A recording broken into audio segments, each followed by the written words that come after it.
Assalomu alaykum, hurmatli obunachilar. Mana go'jilarimiz qurtilgan. Go'jilarimizni bizlar bozorga taxlashdan oldin tozalab, taxlab bozorga taqyapmiz. Mana bu quritilgan toza sifatli mevalarimiz. Ularni dastlabki qilamiz, uydan kelganlarga sotamiz.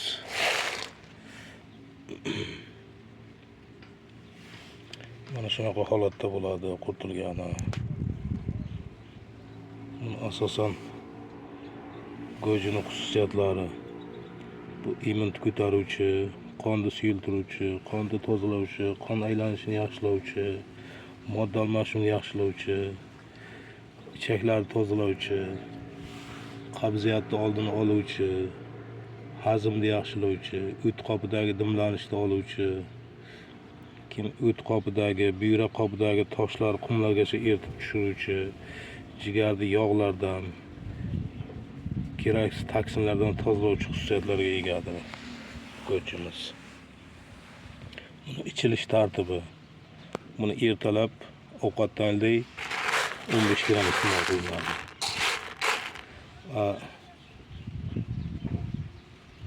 Obedga ham xuddi shunday. Ovqatdan oldin 15 gram iste'mol qilinadi. Kechga iste'mol qilinmaydi. Chunki kunduzi iste'mol qilingani kechga uyquni yaxshilaydi. Kechqurun iste'mol qiladigan bo'lsa, uyquni qochiradigan xususiyatlari bor. Shuning uchun 15 gramini qanday o'lchab olamiz deyotgan bo'lsangizlar, mana ovqat yeydigan qoshiq bilan bir qoshiq olinsa, plus minus 15 ga to'g'ri keladi o'sha. Endi boshlanishiga hali ichib ko'rmagan odamlarga tavsiya qilishimiz, bular shu bir qoshiq olsa 2 ga bo'lib ichib ko'rsin. Asosda vaqti bilan ko'paytirib bir qoshiq yetadi keyinchalik. Chunki tanaga notanishda bu. Balkim nojo'ya ta'sir qilishi mumkin, ko'ngli aynib qolishi mumkin. Shuning uchun shoshmasdan kam-kamdan boshlagan ma'qul. Keyin yana nimalarni gapiramiz.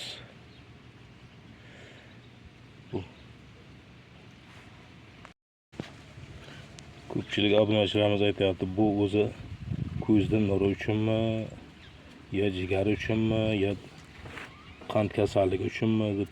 Bu hamma kasalga to'g'ri keladi.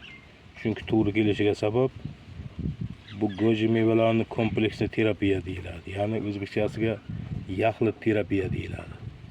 Yaxlit terapiya go'ji. Bu yaxlit terapiya bo'lgandan keyin buni siz davlinaga, qon bosimiga deb ichadigan bo'lsangiz, bu xohlaysizmi, ko'zning nurini ham yaxshilaydi. Sahrga deb ichadigan bo'lsangiz, qon bosimiga ham ta'sir qiladi yaxshigina. Shuning uchun ham kompleksli terapiya deyilgan.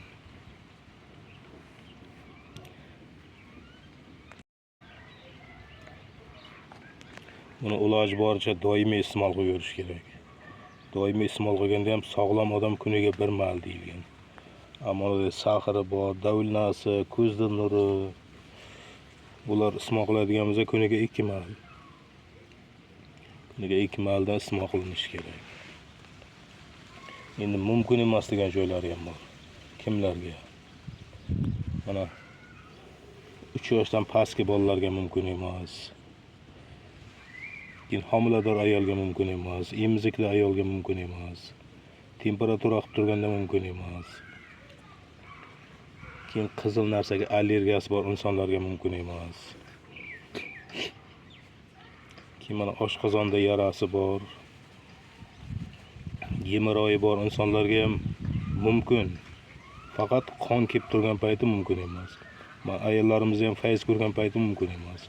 Boshqa paytga mumkin. Даже mana klimaks davri ham yaxshi o'tadi iste'mol qilib yursa. Benuqson o'tadi deyman-da. Mana bu ko'plab qonni suyultiruvchi dorilar iste'mol qilib yuradi.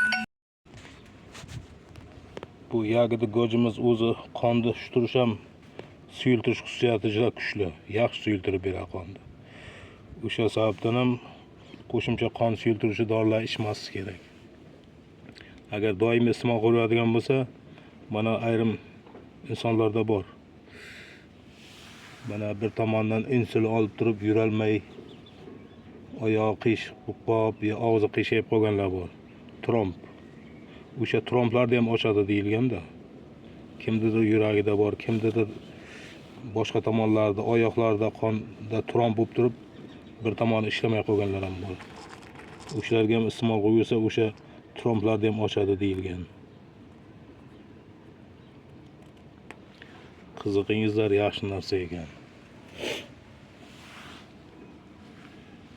Tabiiy meva, yagida goji. Buni yaqinda nomini ham o'zgartirsak kerak. Goji deb atashimizga ruxsat bermayman deganday qilishyapti. O'sha uchun bir yangi nom qo'yamiz.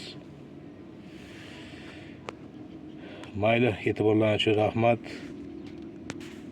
Sog' bo'lingizlar. Kanalda kuzatib boringizlar doim yangiliklarni. Mayli, rahmat.